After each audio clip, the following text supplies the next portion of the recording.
Bulldogs for meeting the UP5 Falcons.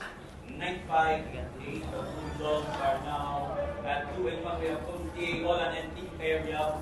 Coach, congratulations with this victory. Somehow stop you from your top loss against USC last weekend. So, are you satisfied the way the girls responded for this game?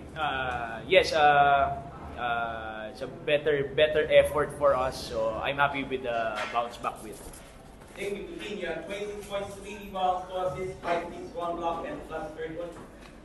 Do you think ba na may parang mabigat ba sa inyo yung pagkatalo nyo sa USC, or you simply move on and then you focus on what's on the table?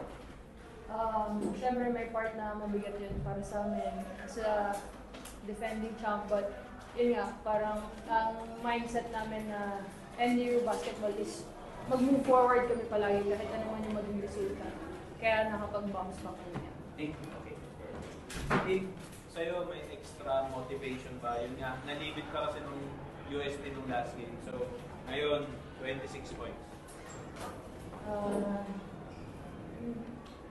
Siguro, hindi ko kasi masabi nung last game, medyo off talaga ako. Absent nga ako sa akin ni Coach Da. But today, parang mas nag-focus na lang ako sa kung ano yung pwede kong ma-contribute sa team, offense man or defense. Kasi yun nga, parang tinitingnan ako ni Coach D.A. as a leader sa team namin. So, ginawa ko lang trabaho. Coach, yung role ni Ting, gano'n siya magiging crucial sa inyo, lalo yung offense niya?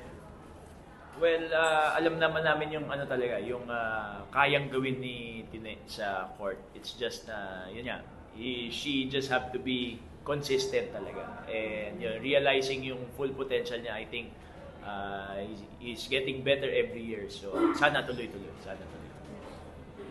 Coach, nakita namin si Coach Aris nandun sa lower box. Medyo may exchange of conversations sa inyo from time to time. Can you share us with that moment? Hindi, wala, ano lang yan. Bibiruan lang kami.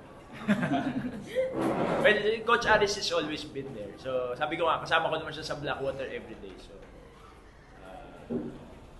ganun pa rin. He's still there to help me out specifically. And,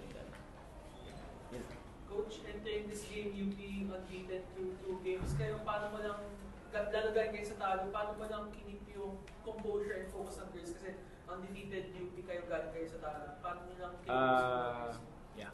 So again, kami naman, again, we take it one game at a time.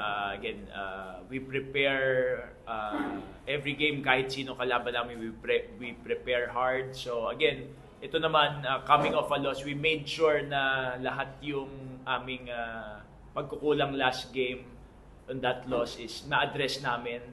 Though not really that satisfied with that because yun nga, naging problem namin last time was boxing out. So we gave up too much offensive rebound against that loss. So yun yung talagang focus namin. Really securing, finishing the defensive possession with the rebound.